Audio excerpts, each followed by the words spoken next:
I'm so glad you're here. I'm Kate Champion. I'm an author, therapist, and generally curious human whose life has been full of ups and downs, twists and turns, mess and adventures, some intentional and some not so much.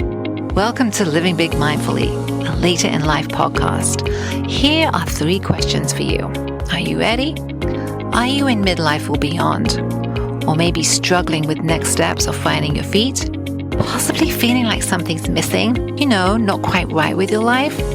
Or maybe you have a sense that you're really not living your own truth.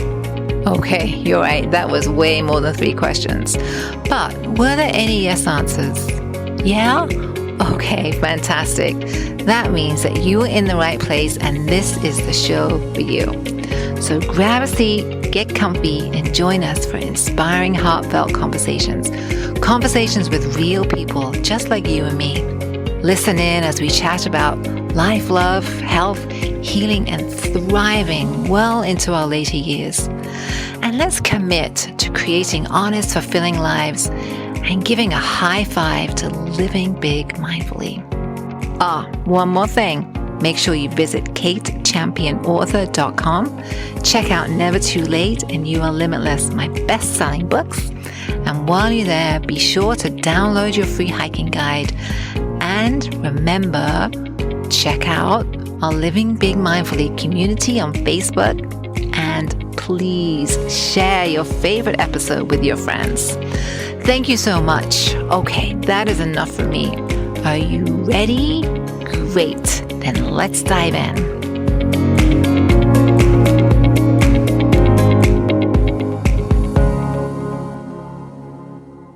In this week's episode of Living Big Mindfully, I chat with personal trainer, yoga teacher, author, and generally amazing human, Adriana Ferns.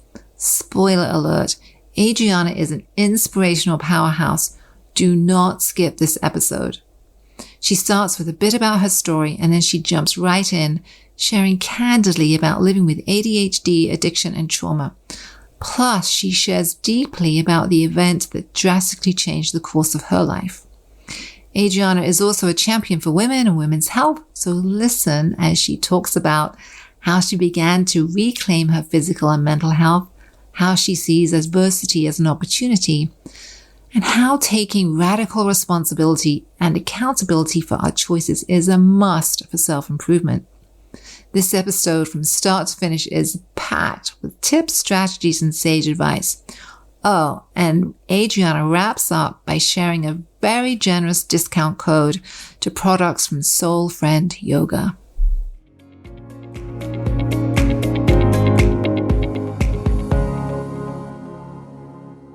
Hello and welcome. I'm so excited to talk to you today. Tell me just a little bit about yourself and you kind of how we connected, right? Just tell me a little bit about that.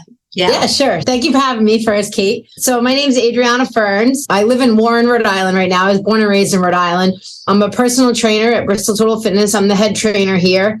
I'm also a business partner and the community outreach director at Soul Friend Yoga. So that's a company where we sell yoga products and clothing, and some of the funds go to support our mission to provide free yoga for at-risk communities and animals. We're doing a lot of stuff with like the local shelters too, so can't leave the pets out.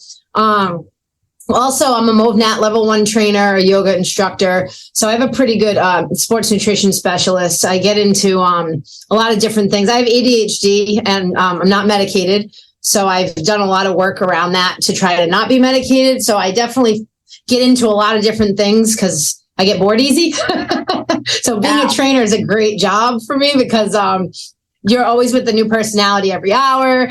There's always new information, there's new science, there's new fitness. And it's an ever growing, there's always some kind of like evolution, or even digression, like, oh, this wasn't a good idea, we're going to backpedal. So there's a lot of different, it's a really stimulating job on a lot of levels. And it's a career that I found really suited me well. I had a hard time, and we'll get more into it growing up, just really being into anything and finding anything I was good at. So I do well in this job. I'm pretty successful in it. I think because of, it's a very busy, constantly changing job. So it really, I do well in situations like that in life.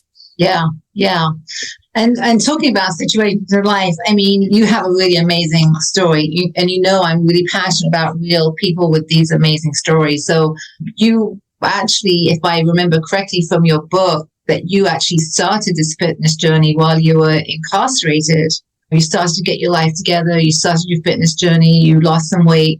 You have become a real champion for women and a real champion for fitness and a real champion for women who, have been incarcerated and trying to get their lives back. So I'd love to hear a little bit more about that if you're comfortable. Yeah, absolutely. So growing up, I had a lot of issues. Elementary school was okay because that's still kind of fun. And, there's a lot more playing involved in life. I had a really hard time just with my ADHD.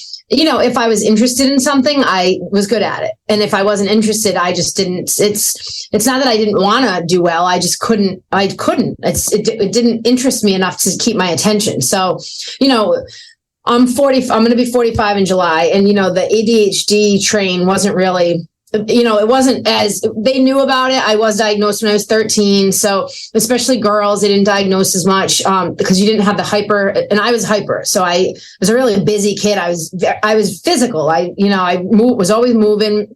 So anyway, I started getting in a lot of trouble. We moved from the city to the suburbs, and probably about, I was always kind of up to stuff. I built tree houses. I was doing things. But like 14, we were taking my mom's friend's car at night and like driving it. We were kind of jerky. And it started there. And I started getting into probably about, I think I was 15, I started getting into pot. I wasn't a huge drinker. We snuck alcohol. I think I was like maybe 13 when that happened and I got grounded. So that was something I kind of stayed away from just because, the experience. But I also played soccer. I was athletic. So drinking didn't really work for me because people get sick and I didn't like that. I threw up. So I stayed away from alcohol just because of that. So pot was a lot easier as an athlete to consume and not have any issues with.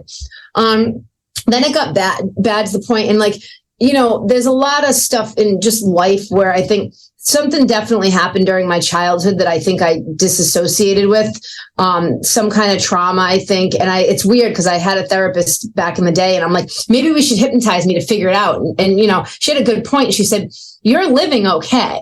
Like you're doing well, like you're, sexually, like you have healthy sexual relationships at your age now and this and that. And she's like, you've come a long way. Do you really want to open up something that you can't remember? She's like, there's a reason that you don't remember it. And she's like, I'm not saying you can't or you shouldn't. I'm just questioning, do you want to know what happened to you? Is it that important to live your life to find out? Like, is it bothering you that much? And I'm like, well, that's a good question. She's like, because there is going to be a repercussion if you find out, like, something might happen where you really go backwards. And she's like, and I'm not deterring you. She was a great therapist, but what I'm telling you is you have to be prepared for a lot of, falling backwards if we do this. So I kind of was like, what? I don't need to, deep down, I'm aware, and it makes a lot of sense that something did because there were other I wouldn't say like all out rapes, but kind of like assaults when I got older, like, because you kind of, I think when something happens to you younger, you're more of a magnet to it as you get older. You don't recognize, the triggers and the flags and, the dangerous people. It's like your gut instinct is a little off, right? And I think that started situations. Yeah.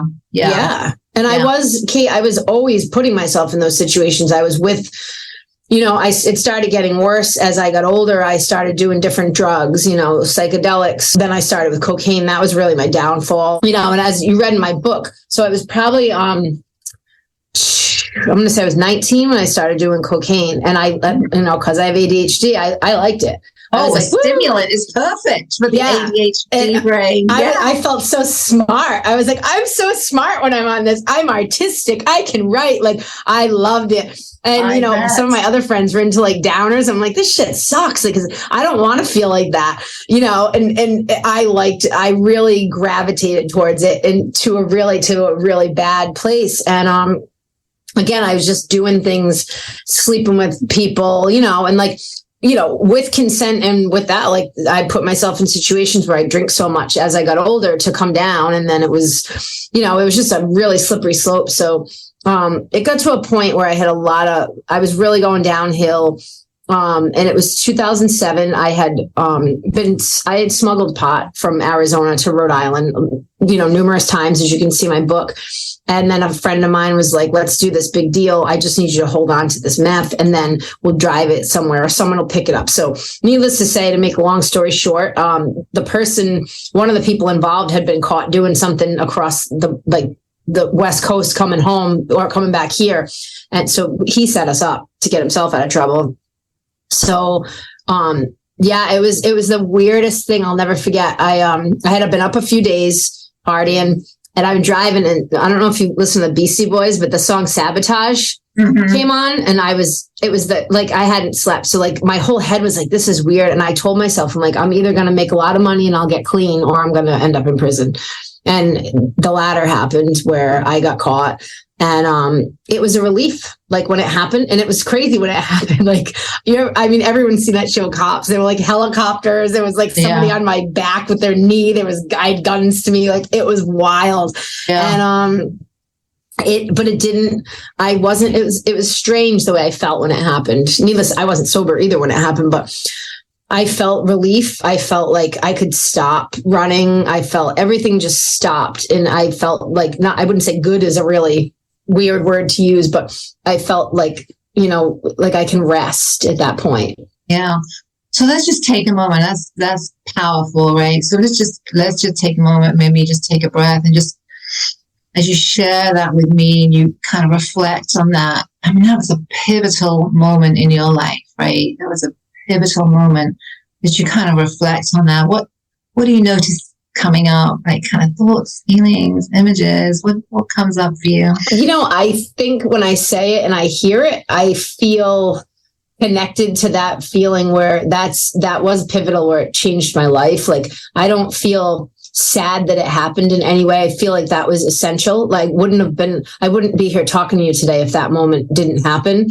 I feel like, I'm not a religious person. I was born Catholic. Now I'm recovering Catholic. I always make a joke. But I'm pretty spiritual, and I believe in a higher power. I don't think it's a man in a beard yelling at me that I, smoked pot when I was like, I think it's very much deeper than that. So I do believe it was like a divine intervention that was like, we need you here. You're like, my guardian angels were on like overtime that day. And, Yeah, that's really powerful. Again, so I really want to take a moment just to honor that, because I don't know, I really do feel that that was divine intervention and completely changed your life, right? Completely changed, the course of your life. Yeah. So from there, you ended up in prison, right? And you were overweight. Again, from your book, you were overweight, and you were really passionate about getting your physical health and mental health back on track. I actually ended up in a county first, because they hold you before trial. So what happened was, I wasn't overweight when it happened. I never had been in my life. I played soccer, even though I partied obviously a lot. I danced all the time. I never had been overweight in my life. So when you get put in there, there's nothing to focus on but like commissary, food, and mail. And those are like the two things you have to look forward to. And the food is absolutely disgusting in the counties. I mean, it is bad. It is like cakes. If you're getting canned green beans, it's a good day. Like, I think they think potato is a vegetable. Like, it really, like, it is, it's a vegetable, but I mean, like, they think it's like a green vegetable. Like, it's bad. Like, and, I was depressed, even though I knew I had to do stuff. I was in a funk. So the place I first ended up in, you're in, a really small room with bunk beds, and there's about 14 women in one toilet and one shower, and you don't leave that room. Pretty much, you're supposed to get an hour of exercise, but half the time we didn't get it because the men needed the room, or so you'd be in a room between 23 and 24 hours a day, and there was nowhere to go. Like, it was small. And so you could get pizza on Fridays, and I love pizza, so I would eat a whole pizza. Like, I would, because it was nothing, and that's where the weight started. I was gaining the weight in there. Got it. Yeah. Okay. And, I was probably 115 pounds when I went in. I had put on 30 pounds in there. And then they moved us to a different facility in New Jersey because the living conditions were so bad that the federal contract was pulled because people were getting sick. It was like, we didn't have hot water for our shower for over a month in the winter. So like there was, it was bad. And, and it's not to get too much into it, but the way that humans are treated in this country and and it's really, I was one of the only white people in there, and in this particular county, it's called Passaic County. And it's just, I really got to see how disproportionate, like how things just are not fair in any way, shape or form in any level in our country. And it was infuriating. It definitely got me, and I made a lot of close connections. I was treated well. Like I'm a very I say I'm like a chameleon. I can go anywhere and fit in usually. And it's funny because I never felt like I fit in growing up, but I just feel like I can fit in anywhere. Like I can make friends. That is something I realized that in prison, actually, that I'm, because you see who you are when you're sober, and yes. I never really knew myself because I didn't have a real identity. Well, you were sober for the first time, right? You were sober and since 15. With all the demons, right? You're sober with your thoughts and your feelings, and you're in this situation. I mean, that is a real reality check, right? And it was, and it really. So I had ended up working in Passaic County in the kitchen, the laundry room rather, and they'd bring the trays by. So sometimes I could get different food, but I would eat. And where I first noticed it, I don't think I put this in the book. There used to be a show on. It's like MTV. This lady, Jackie, was a trainer. They were out of LA, and she had her own fitness show where she was the fitness guru, owned a gym. And I remember that's when I started. I'm I want to that looks cool. She's running the show. So it started there. And then I never watched it that much because it was hard to watch TV there too, because there were two TVs.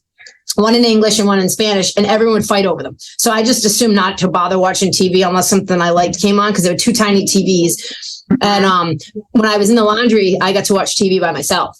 So I found that show and I was obsessed. And I was I'm going to be a trainer. I think this is, and I don't know why I didn't put it in the book, because I thought about it one day, and then I just started working out a lot. That's really where I started working out in the new facility, mostly. The original one I tried, but it was and because I did go to gyms before this happened. I played soccer. I started going to a gym when I was 19, and I smoked cigarettes. I worked out 2 or 3 times a week and thought I was I'm in shape. I don't eat burgers. I eat Caesar salad. It was ridiculous what I thought was healthy back then, while I'm having a cigarette on the way to work. You know what I mean? That's hilarious. So while you were, at some point while you were in these various facilities, you did take massive control of your physical and your mental health, right? You did. Kind of maybe inspired by this television show, Divine Intervention, whatever you call it. You did take massive control of your physical and mental health without any resources. It's not like there was a lovely Planet Fitness gym and a great salad bar and blah, blah, blah. I mean, you really had to kind of scrap and create something from nothing. So tell me about that. So the second facility, this was also New Jersey. This was where I started. So there was a big, trying to describe it. It was it was a pod, they called it. So their rooms were on the first floor and the second, and there was staircases along, the rooms were up. I'd run up and down the stairs. I'd lunge across and then run up and down the stairs. There was a room, a little kind of a little gym area attached that you could go in at certain times of the day. And the guy, I was using a volleyball, and the rec guy got me a soccer ball. He brought one in for me, and I would play soccer, just to burn calories. I'd kick the ball on the wall. There were a couple little machines, a reverse Roman chair. There was a pull-up bar, which no one could do a pull-up there. I was most people were fatter than they should be because of the food. I started trying to eat better. I'd trade people. We get apples there, and I'd trade for an apple. I'd give someone my cake, or, I started trading food to eat healthier. The commissary was really hard, but they had carnation instant breakfast. So I'd have a carnation during the middle of the day as like a snack instead of like something else gross that we could have had. I just really tried to eat the best I could figure out. I didn't grow up eating terribly either. My mom wasn't really a huge processed food person. So I think I had a better idea than some of the people in there.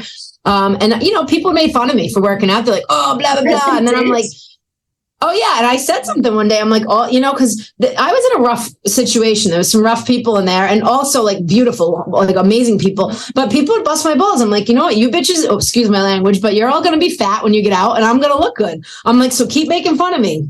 Yeah. A couple days later, 2 people would want to come out and exercise with me because I'm like, good, you can all be fat when you get out. Like, because I didn't, instead of the old me would have just got bullied and like got angry and walked away. Like this time, I'm like, no, you know what? Go ahead and make fun of me. Like, you're just jealous because you're too lazy to do anything. And they're like, whatever, blah, blah. Like everyone's playing pinochle and like watching TV all day.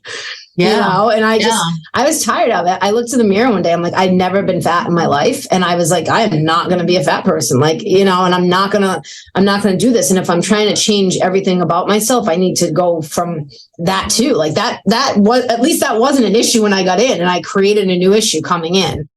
Tell me about the mental health piece, because I know that you mentioned depression in the book, and also your brain was clear for the first time from any substances. And I know that sounds like you have some trauma in your background that was really untreated. So tell me a little bit about that mental health component. So I think, in those places, there wasn't a lot of there was no resources really either, unless someone threatened to kill themselves and then they'd come in. I always liked to read. I just couldn't read, not because I couldn't read. I wrote extremely well. I'm literate, extremely literate, but I couldn't pay attention. Right. So this time I was like, I'm going to read about things that are going to make me better. Like, I don't really have a religion. I don't believe in the one I was born in. I'm going to read about religions and see if one of those sticks. And I'm going to read about this and see if that helps. And I really got into spirituality, karma, things like that. I really gravitated towards that. So I kind of created my own spirituality in there. I realized I've always been a kind person. So I was helping this one woman from Africa to read and write. Me and this other lady would trade, and she was Mexican. So she'd help me with some Spanish. I'd teach her some English, so I started just growing as a person with what I had in front of me.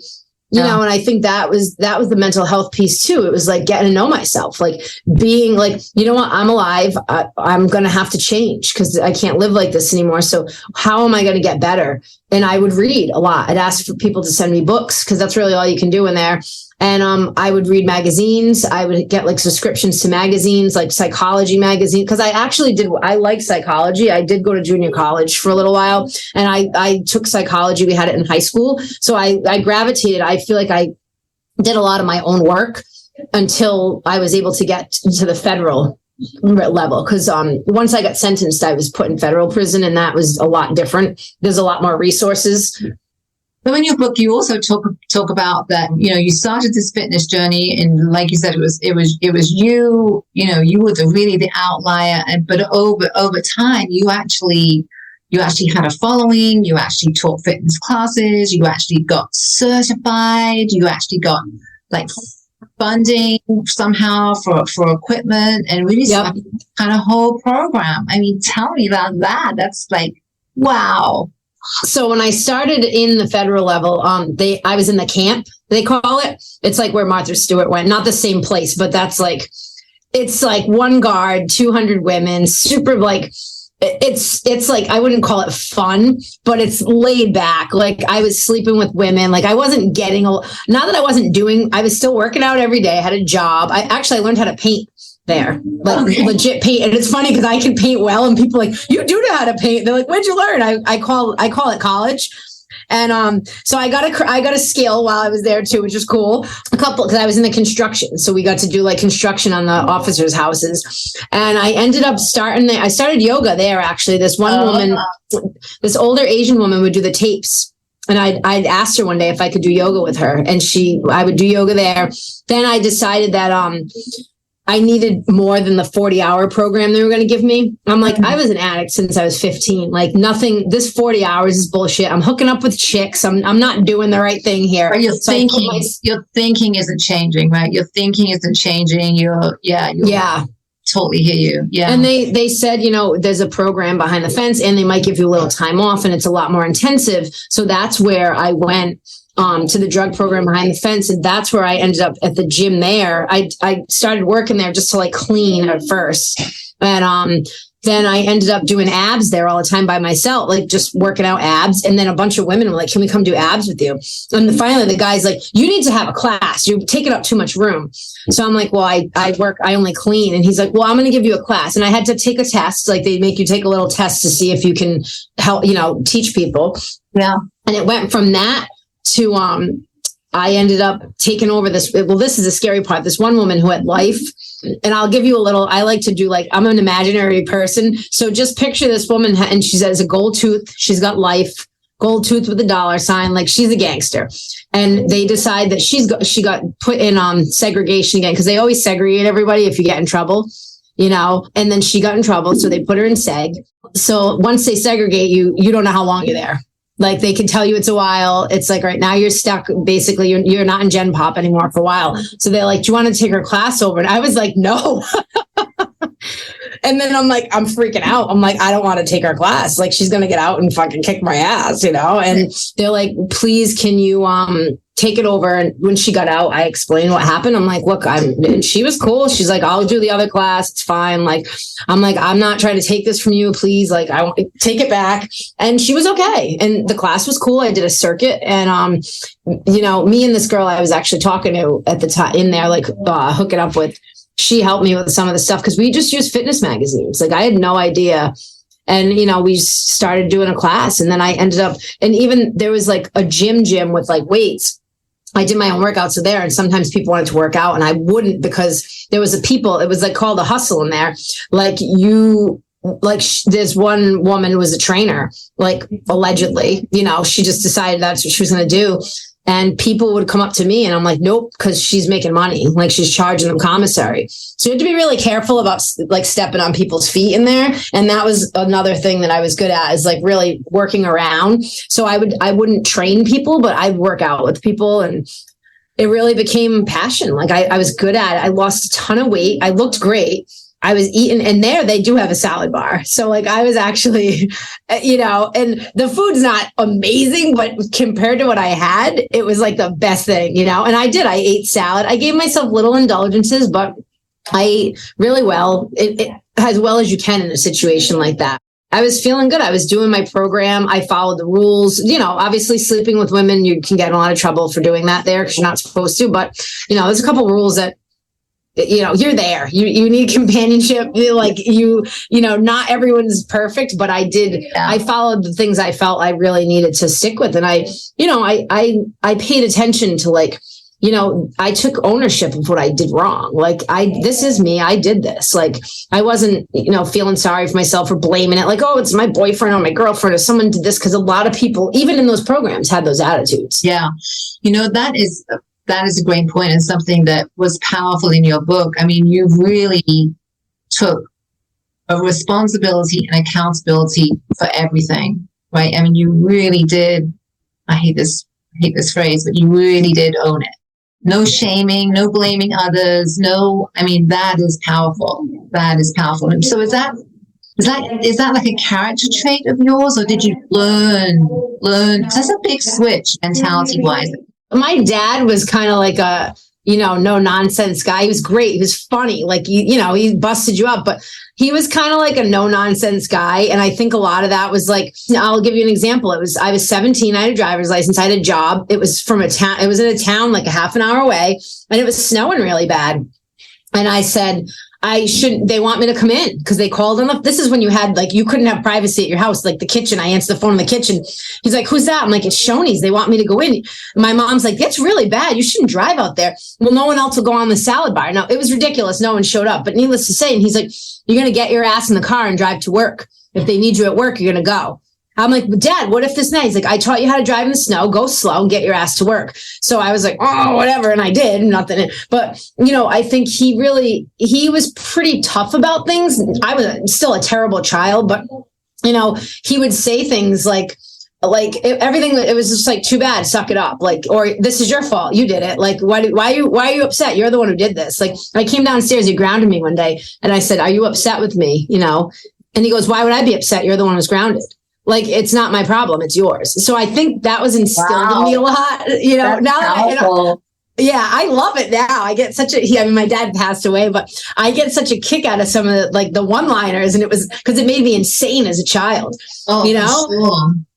But now it's like, even I was taking nails for my treehouse, and he's like, you don't work. You can't have these. Like, I was a kid. I'm like, what am I going to do? And he handed me a bucket of rusty nails, basically, that were all bent, and he showed me how to bang them out, straighten them out with a hammer.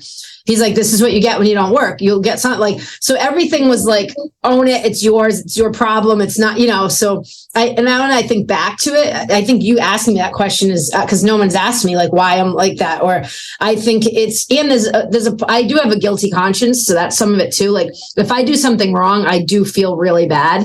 And I think the reason I didn't feel so bad when I was high all the time is because I was high all the time. Oh, but like, yeah, I could care less. But now that I really do feel bad if I do something and I don't, you know, talk about it, or take responsibility, right? Take responsibility.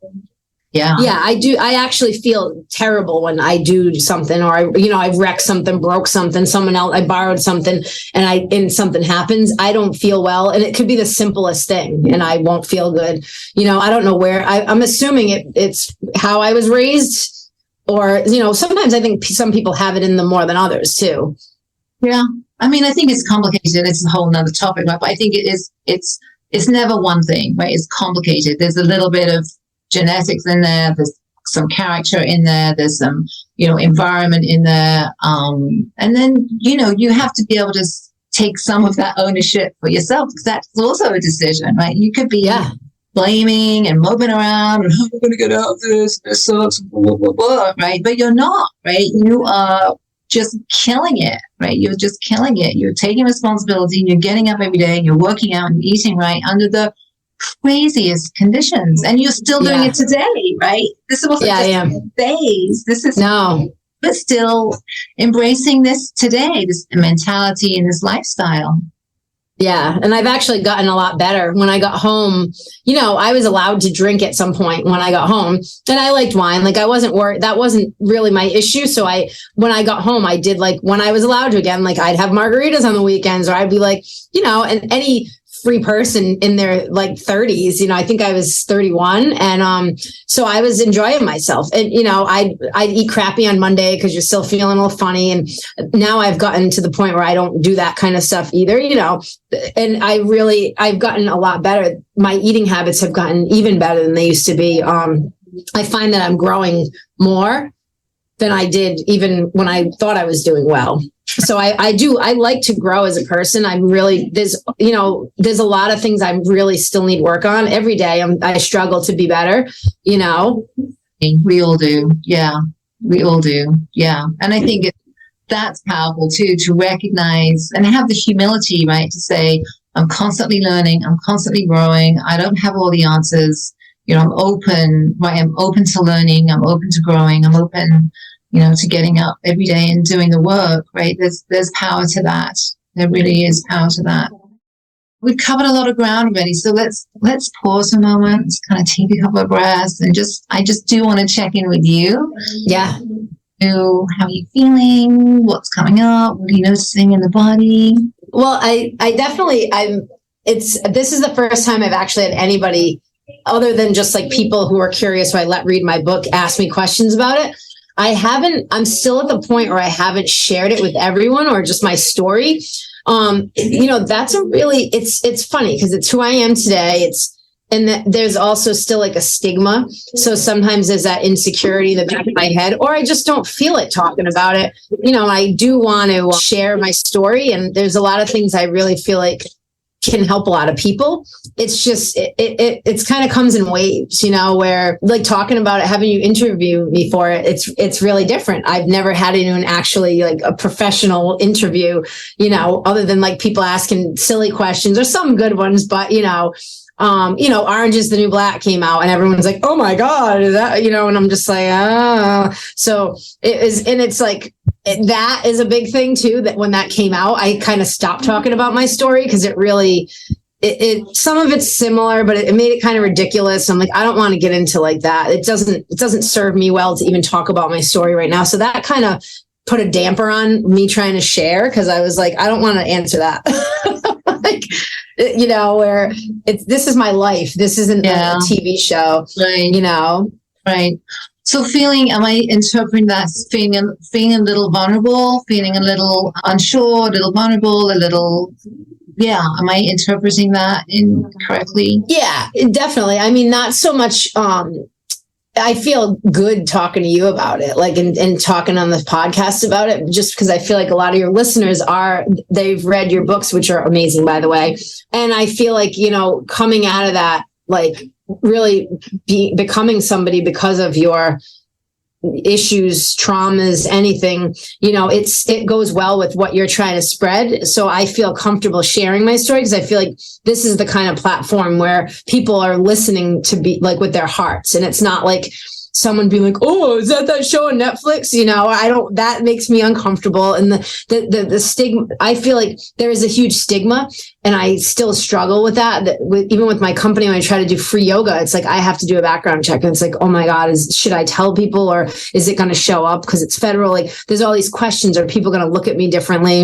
You know, and I don't want years right ago. But still, like, in my head, I have that fight still in certain situations. And other ones I feel good because it makes me feel powerful that I did do that, because I can think, you know, I think back to some of the things I went through and how hard some of them were and how easy it was for me. So I'm like, I don't know if everyone would have found it like as easy, like, to actually survive. Like, I don't know if everyone would have done as well. And I need to be proud of myself for that, because I was able to do well, you know, not get beat up, there's a lot of things that can happen, you know?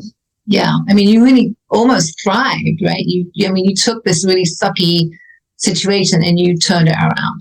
I mean, I did turn it around from it to serve you. I mean, really, it really turned it around to serve you. Yeah. Yeah. Yeah. Which is really powerful. Well, and, you know, Kate, I think the thing with that is you know, I don't think people look at everything positive, like, out of a situation where, like, I can compare this to, like, the lockdown. I was given time to just work on myself. I was given time to only care about myself. You know, obviously I cared about people in my life, and I felt bad that this happened and they were stressed out, but I really just woke up and worried about myself for once. And, like, you know, I was like, I really can figure out what I need and who I am, and I can figure out who I am. I have all this time to figure out who I am.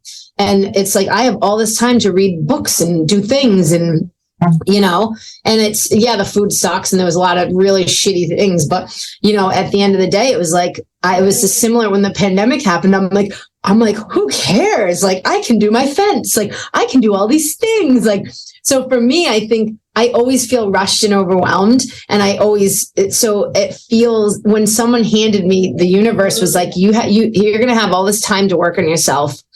And I was like, you know what, maybe this is exactly what I needed, where no one was pulling me in any direction, you know, and I'm structured. I have to wake up at the same time. I have to eat at these times. This is what time you're doing this. So without being aware, you know, the system itself structured me, which helped my ADHD because I was on a routine. Yeah. And then it was easier for me to focus on the books I was reading. I had less choice, which isn't good, but I had less choice in what I could and couldn't do. So I didn't have to think so much. I couldn't put on an outfit to go anywhere. I wore these same clothes every day. So all these decisions that we make on a regular basis that stress us out. It's like, oh, you're wearing the green outfit again, and you're going to wear a green outfit for the rest of the year. And here's lunch, and here's dinner, and you know, that's a great point. That's a great point. You know, and I always make a joke. I think a lot of people should go to prison. Great point. That is a great point. Yeah. You know. So quick question here. Let's maybe move it up to kind of present day. Sure. So we've got listeners listening in, and some people, you know what it's like in life, right? Sometimes you're trying to start some kind of routine, you're trying to eat healthy, you're trying to work out. Sometimes, you know, you've been doing really well and you've fallen off the wagon, and, you know, it's been 3 months and you're trying to get back on track. What would you advise somebody? Honestly, like kind of to piggyback on what we talked about earlier, you have to own that you're being lazy. If you're being lazy, like you have to own it. Because I had to own it. There was a situation I got in there when I was almost home, and I didn't like. I had to own the fact that like I don't want to do it. I'm depressed. I'm stuck here, and I had to tell myself like, get your ass up. Jumping jacks, do them. Like, I don't care. And I literally would I would drag myself with everything I had. Like, I'd cry sometimes and just lay there and sleep. And then I'm like, you know what? You're going to do 25. I wrote down 25 jumping jacks, 10 mountain climbers until I got tired. I would try to do rounds. So I picked like 4 or 5 exercises, body weight, squats, and I do like 3 rounds. And like, I'm like, I still have energy. I'm going to do a 4th round. And I would make myself do something I'd force myself. And I'd say to myself, like, you know what? You got to look in the mirror literally and be like, the reason that you are not doing anything is because of you. It's not because of your circumstance. It's not because you don't have money. It's not because you don't have time. Because you don't have to have money. I had nothing. Like I was sweating and like I pull my t-shirt off to be my sports bra and they're like, put your shirt back on. Like I was hot and I couldn't. So I rolled my sleeves up and kept going. And it literally, I'm not trying to be cold, but there's nothing more depressing than being locked in a tiny place and not being able to have anything. And literally like, yes, like it's the worst possible situation. And if I could do it, like in a situation like that, if you have YouTube and you can follow along a video, it's a heck of a lot easier. And it's free to have YouTube. Like I didn't have that. I had a Walkman, and half the time the commercials come on when you're getting going on the radio station, or some song you don't like comes on, like, you know, that's a bummer. But like, that's it. I had a little Walkman with radio Walkman.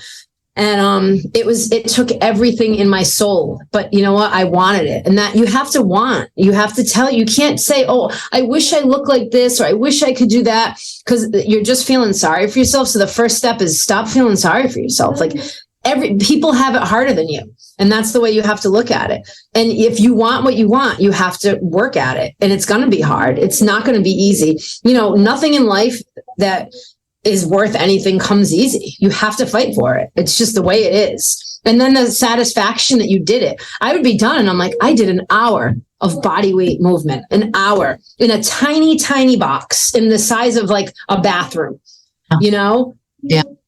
An hour of exercise. I don't know how. I laugh sometimes because I'm like, man, like I would get an hour done. Like it started off with like 10 minutes, literally. And then it was an hour. Like before I knew it. And I was like, how did I do that? Like, I can't believe it. And, you know, I literally just wrote it down, and like writing was fun. So I'm like, I'm going to write these little exercises down. They weren't anything. It didn't take a genius. Like everyone knows what a jumping jack is. Yeah. You know, I mean, if you're not in fitness, you might not know what a plank is, but a lot of people do. Like you can Google. That's the difference. You have all even if you don't have a lot, you still have more resources than I did when I was there. And if I look at that, like my mom will make a joke sometimes. She's like, well, not everyone's like you. I'm like, no, everyone's human. Everyone has self-talk. It's just how much you're willing to listen to yourself, and how much do you actually want it? Or do you want to sit and feel bad for yourself? And then, oh, I wish I could do that, but you don't understand. I'm just so busy. Like do 10 minutes in the morning, do 10 minutes at lunch. Like there are so many different things to do, but you have to pick you first. That would be my advice. Like pick you first, and decide that nothing's going to get in the way of me getting healthy. That was one of the things I really had to say too, is nothing's going to get in my way. Like I want to take care of myself, because you can't, you can't take care of other people until you take care of yourself. Yeah. Yeah. And I just want to piggyback on that. I'm right now, I'm coming off, I've never had bronchitis in my life, and I'm coming off like the worst case of bronchitis. I've been wiped out on all the fitness and running. Oh, I'm sorry. Well, I'm sharing that because feels like having to start over, right? I'm having to start from scratch. My lung capacity isn't quite so much, but I have, piggyback on what you're saying, I have forced myself every day, even if I don't feel like it, strap those shoes on, get my butt out there, walk for 20, because I walk, run for 20 minutes, come back in, some planks, couple of push-ups, like sissy push-ups, because I don't have the upper body strength right now, and then, half an hour, and I do it twice a day. And it's like, it's non-negotiable, right? Right. such a huge part personally of my physical health and mental health. It's just such a huge part of who I am. But there's no equipment, right? There's no equipment needed. And, it's just non-negotiable, right? So that is definitely a mindset piece. Definitely. And I mean, like you said too, you get like to say the mental health part, like I realize that exercise, it literally is what keeps me like mentally stable. I mean, I couldn't do any of this without, like, I mean, obviously I'm a trainer, but I literally, like, I know when I have an injury, and I have like weird little injuries, and that's another thing, like where I don't have sympathy for people when they're like, oh, I don't have time. Like, I constantly have some stuff. And I think I put my body through hell, and I think my body's catching up with me. And like, I had bad car accidents. I did crazy things when I was high, like jumping off things, landing on things. I have constant like injuries, tweaks, constant weird inflammations.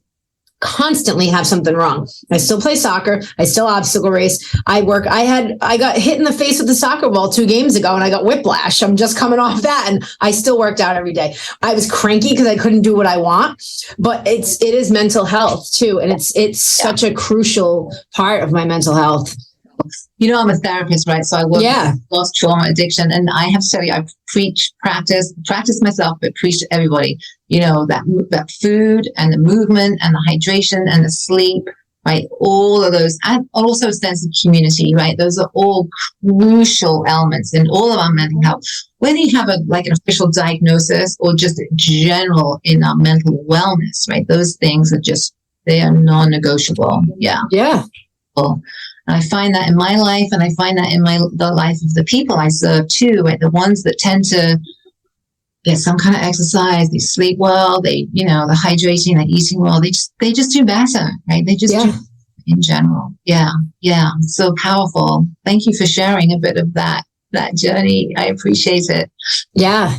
I also read in your book, you're big on tracking, right? You're big on goals and tracking. And so tell me, because I am not, and that is not me, so tell me a little bit about that. I'm curious. So it's interesting there. I felt I was better at tracking, a lot better there, because it kept me like in that situation, especially. It was something I wanted to see, like what happened, because it was kind of new to me to take this good care of myself. Yeah. So I would, I was like, all right, I need to write down, and I don't do New Year's resolutions. I do New Year's goals. And then I right next to it, like I put if I accomplished it or not at the end of the year. And then I write down what else I did. So I really like to pick something, like a few big things, especially to do. And that's like a goal I'm reaching towards. So I find when you're goal orientated, or you put down what you've done or what you're working towards, there's a purpose. So it's like I'm everyone's different. I'm a kind of person, when I say I want to do something, I'm going to do it, come hell or high water. Mm-hmm. And I find that when I write something down, I'm like, I'm committed now. I have to do this. To an extent. I mean, if there's an injury and I can't, there's certain things, but, when I don't accomplish something, I tend to be really hard on myself. So sometimes I'll accomplish something I didn't plan, and I just write that right next to it. It's like, no, you didn't do this, but you did this. So here you go. You still did something. But I find that when you track down success or goals or anything like that, it keeps you accountable to yourself. It's on paper now, and I committed to myself I'm going to do it. When I was away, I found that tracking all that stuff was a lot better for me too, because it was a structure where, it's like you have to do this. Now you did this. Look at your weight went down. This went up. This is growing. You're doing this many more push-ups. You're doing all these things, and it's motivating, because I feel, now my tracking is different than it was there for sure. Like, I don't do the watches. Okay. I don't do apps of any kind for but this is a part of my ADHD. I'm a little more of a naturalist, I guess, where, even I do keep I weigh out my protein. That's the only thing food-wise with my macros. I don't measure out. I have an estimate because I have done it in the past. I eat a lot of vegetables. I don't necessarily measure out anything else in my diet. I just see how I feel in my full. I've gotten to a point now where I feel good the way I eat. And when I don't eat something right, I know. Yeah. I find that personally, tracking or obsessing too much can be bad too. And I get stressed out, with a lot of gadgets and things. So my watch just has the time on it. The way I track my progress now is I usually remember what my last like weight was, and if I'm going heavier. As far as miles go, if I am going to run, a distance and I need a tracker, I will go. I usually just make one of my friends run with me who has one. There you go. I do the same thing. Yeah. Yeah. For my fitness now, I just try to kind of I schedule out my workouts and I know what I'm doing, as far as that goes. So I have a schedule. I do MoveNat. So I'll do MoveNat twice a week. I do a couple strength days twice a week, MoveNat twice a week. I run in the woods. I play soccer. So I have more of a schedule, a routine now, as opposed to like strict tracking. But I journal every morning. So I think I'm more nowadays, I'm more of a routine person. Mm-hmm. But I do track successes and goals and things like that. I absolutely, it gives you purpose. It's like, I want to succeed at this year. Yeah. And probably gives you purpose. And also you can maybe, as you look back, you can see the growth, right? You can see progress, right? I'm doing 25 sissy push-ups right now, but if I keep going in a month, I'll be up to 50 big girl push-ups probably, right? So I can see the benefit of that. I can see that. So another question you just sparked my memory. Reading in your book that journaling and mindfulness have been a pretty big part of your journey as well. So tell me a little bit about that and how those tools have been helpful. So I definitely, when I was there, like I mentioned before, I was trying to get into like spirituality more. So it was funny because it was so loud in there and everything, like the first place. But I started trying to do a little meditation. I don't like sitting still. It makes me feel agitated. I still don't enjoy sitting still at all. I'm very busy in my brain. The one piece, and it's funny you pulled this out because I was like, man, we're going to talk about mindfulness. This is what I struggle with the most. I love yoga. I love Shavasana. I love Shavasana because it makes me be mindful. I like being forced. I love to meditate when I'm there. Like if we're together, there's a Buddhist place I go to, but as soon as soccer started, I couldn't go anymore. And I'd go sit and do the Buddhist meditation because they're making me do it. So my purpose, I'm in a place the purpose of the place is to meditate. So therefore I enjoy it. At Shavasana, the purpose is you just did yoga. Now you meditate, you lay there. So in those scenarios, I really thoroughly enjoy it. At home, do not like it. So there's have you heard of Wim Hof? Yes. So I did that during the pandemic. I didn't miss a day, except one day I had a bad period. I didn't miss a day. I did it religiously. But as soon as I went back to work, what do you think went first? The Wim Hof. Breathing. Yeah. So then I love Erwan Lacour from MoveNat. He's a founder. The guy is I love him. I think he's amazing. And he does his own breath hold work. Okay. Where you don't blow out the carbon monoxide. I get them backwards. Where you actually just see if you can hold your breath. And I believe I read he holds his breath for up to 8 minutes. And his model is to be so calm that you don't get nervous that you can't breathe. That's his whole. So I'm going to look into his course because honestly, Kate, like I said, I love going to places to meditate. Yeah. I'm really bad at home. And I find that if I have to hold my breath, that's the athlete in me is being challenged. So for me, that's my next, because I was thinking, I saw your question and I was like, man, the mindfulness thing, because I am good at it when I'm prompted to do it. Yeah. I like to, and as a trainer, I help people do things all day. Sometimes it's nice when someone tells me what to do. And I find with mindfulness, if it's time to meditate, I'm like, they said time to meditate. I'm going to do this, it's prompting me to. So I don't love videos. I had a guy, he's from India, Guru Prasad. He's a sweetheart, but we do Zoom and it's in India and there's monkeys going by, there's cars beeping. It was really hard. And I just didn't like being on video to meditate. And, I've tried a lot of different things. So for me now, this is my new, I'm going to try Erwan's. And I do have another place because the Buddhist thing was on Sundays. That's my yoga. That's my soccer day now. I still go to yoga every Saturday. So that is definitely where I get some of my mindfulness. Because the mind, body, mind. connection. Yeah, absolutely. Yeah. I find too, like just doing, honestly, when no one's home at my house and like doing projects, I find is soothing for me. Like I'm a doer. And everyone laughs like, don't you relax? I'm like, it's relaxing to like get into like something like weird, quirky project at my house. Like that to me is like, I'm connecting, I like to garden. Like to me, that's a way to get into mindfulness too, because you're just kind of doing your thing. Yeah, right. Because you make such a great point, because that is also a flow state, right? That is when you're really present, right? Because let's face it, mindfulness is about being really present, really here and now.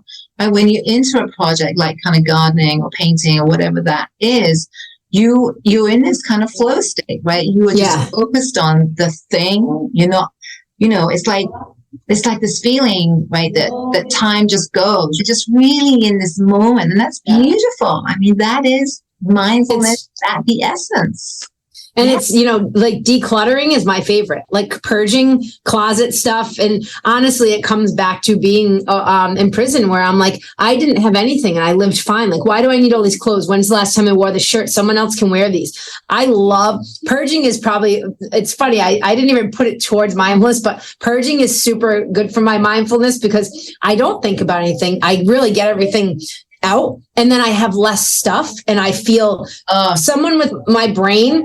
I do not do well with disorganization or clutter. I feel crazy when my house has clutter in it. I feel intense, like I feel crazy. No, I totally get you. I feel the same way. I mean, you literally, when it's cluttery and there's shit everywhere and stuff, every single surface, right? I literally feel my nervous system like, I literally, there's a physiological response. It's true. It's like, I hear you.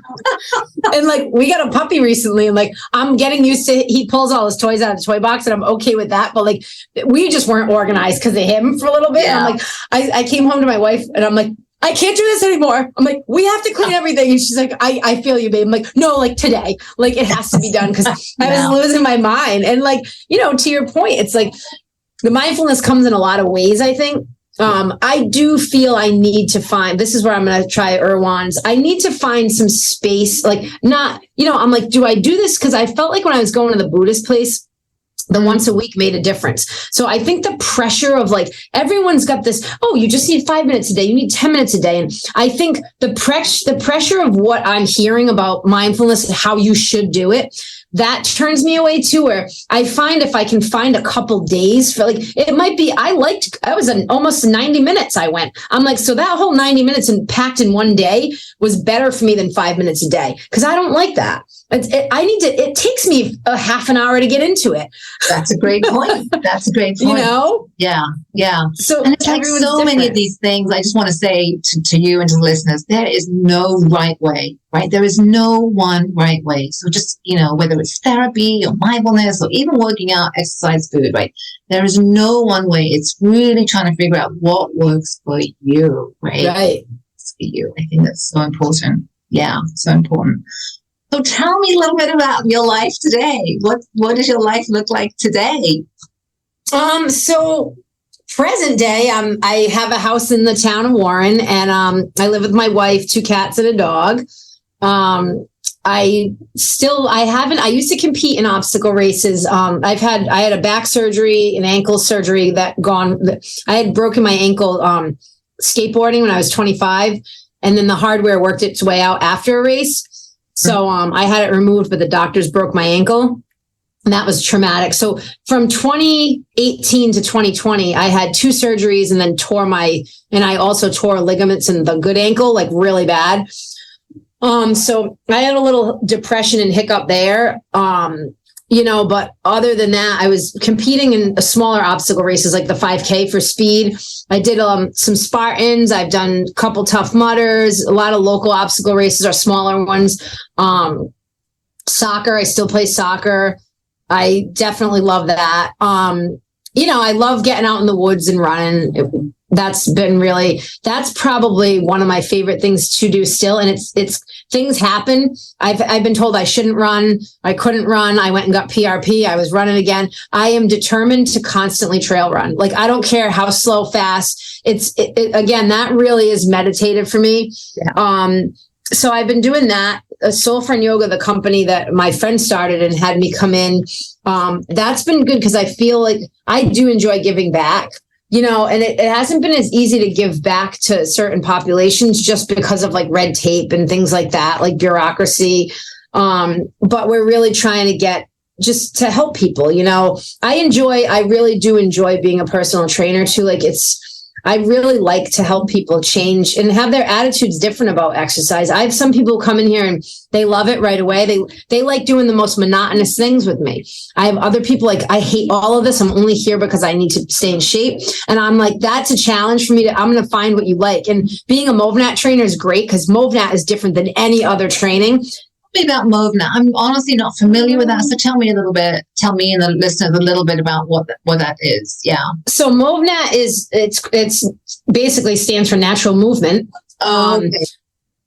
And what it is, it's a totally different workout style because it's going to give you real world capabilities. So it's like physical fitness for real world capabilities. So, if I was going to do something, I taught this one woman, I'll give you an example. She's 71. I've been training her for years. We have 2x4s we use for balance in MovNat. Like when you're indoors, I put her on the 2x4 and I've taught her how to get low. If you're going to like, instead of just swinging your arms around because you're going to fall, you get low really fast, like drop down low. That's how you're going to regain balance because now you're lower to the ground, right? So we were practicing one day just walking on the balance beam and she lost her balance. She dropped low and just rolled over to the side. No, nothing happened. Now she's, there's people in their 60s who'd probably break something that are fairly new with me, who haven't been working out with me. And I was like, how do you feel? She's like, she giggled. She's like, I feel silly. I'm like, are you okay? She's like, nothing hurt. And, it's just that. If that was to happen to her in life where she slipped, her brain now is conditioned to get her low. So she might have a couple bruises, but that's some of it. Crawling. It's all stuff we do. Like, so I'll give you a quick example. Another one. I was at my friend's house. We're hanging out. We're having a glass of wine, watching her kid play. And her daughter was doing something in MovNat we call a slap landing. It's like it helps you break your fall when you jump. So her daughter was doing it perfectly. And I'm like, oh my God, she's doing a slap land. She's like, she does it all day. Eh? I'm like, no, like I paid a lot of money to learn how to do that again. I made a joke because it was something that she naturally by her own human knew how to do this. Little kid. So natural movement, MovNat is literally everything you forgot or you were told you shouldn't do. It's everything. It's play. Essentially, it's play. And I had this one group. It was a CrossFitter, a marathon runner, an obstacle racer. Paul was in it. Okay. Another woman, she's a little older, but she does little obstacle races with us. Like she gets down, and like one other woman, who just comes into the gym and works out, just trying to be fit. They all in the mobility section alone, which is what I start with, all had totally different challenges, dysfunctions. And they were all like, I can't believe I can't do this. You made it look so easy. Obviously I should, I'm the trainer, but it was funny to watch how many people struggle with some things that for me, they're easy because I do it. But it just shows you how people are not moving the way they used to. Because I'm like, how can you not do this? I looked at one of the people who I'm friends with, I'm not going to insult anyone, but I'm very blunt anyway. And I'm like, you should be able to do this. You sit 8 hours and then you work out one. That's the problem, and like certain things like that. And it's like, these natural movements that you have these already, like these are in your library of movement. So the second we start, like, it's like trying to run through the woods and the path grew over, right? Yeah. We clear the path and now all of a sudden you're there again. So it's fascinating because you'll see people struggle the first couple of weeks. And if they practice one or two of the things on their own, they're already doing it again. So it's hanging, it's swinging, it's climbing, it's all these different natural movements. And it's you should definitely look it up. Look at some videos. I love it. Like it's the one I've done CrossFit. I've done a lot of different fitness modalities, but this is the one thing that I gravitate towards where I feel like connected to it, Yeah. Yeah. So I'll check it out myself. And I'll also put a couple of links in the show notes, right? So people can jump on and look at some videos or check you out. Definitely. And all ages and fitness levels can do it. I mean, my one of my passions is for people later in life. And I think it's really important for this mobility stuff So we're coming to the close here. I always ask my guests this final question. So, if there was one piece of sage advice you would want to share with listeners, from your life and your experience and your wisdom, what would that be? I think it's, you have to believe in yourself. And if you want, anyone can change their life if they want it bad enough. Like, you can change your situation, your life. Like, you really, no matter what is going on. And, like we talked about earlier, like, as far as being fit and getting in shape, and you don't need much. You just need to really put yourself first and realize that you can do it. Like, get rid of the chatter around you and just really kind of take a look at yours and start small. Like, you really have to start small. Like, that's a huge start with baby steps. But you have to keep moving. Like, that's the real key. If I could put it short, like, keep moving. Yeah. You have to keep moving. Yeah, 100%. So it has been an absolute pleasure. Absolute pleasure. Thank you so much. Where can people reach you? Tell us about, your book, your products, and your services. Yeah, tell us about where people. So my book that I sent you, it's in the Library of Congress, but I haven't found a publisher yet. So I'm probably going to self-publish. That's what I'm thinking. I've been trying for a while to find one. I just haven't seemed to. So that I'll definitely be getting, especially now that it's on the podcast, if people want to read it. As far as where you can find me, I don't love social media. I do have a Facebook page. So if you look me up but if you want to reach out to me on, my email is adriana@soulfriendyoga.com. So my company, Soul Friend Yoga, if you reach out, basically, if you're looking for me, and you can reach me through the email, but you could always hit me up on our Instagram, Soul Friend Yoga's Instagram, because I do answer some of the messages, or someone will tell me there's a message for you on there. So follow us on Soul Friend Yoga. Sometimes you'll see me on there. If you guys are listening today and you want to go shop, if you do capital SOUL 20, it'll give you 20% off on Soul Friend Yoga. Nice. Thank you. Yep. So that's definitely where you can reach me. I am at Bristol Total Fitness. If anyone's local and they ever want to check it out, come here. I'll give you a free day pass if you're local in the area. And we do a lot of obstacle races in the Northeast. So feel free to reach out if you want to hop on a team. Like, we're doing Charlton, Mass tomorrow. We have a race tomorrow. Fantastic. So I just thank you. I thank you so much for your time and your openness and your authenticity. I just really have enjoyed our conversation today. Thank you for having me. This is amazing. Thanks so much for listening. I truly appreciate you and your time. I love to hear from listeners, so connect with me at katechampionauthor.com. Remember to grab your free hiking guide, and please take a quick moment to rate, review, and subscribe to the show. Thanks so much. Take care. Until next time.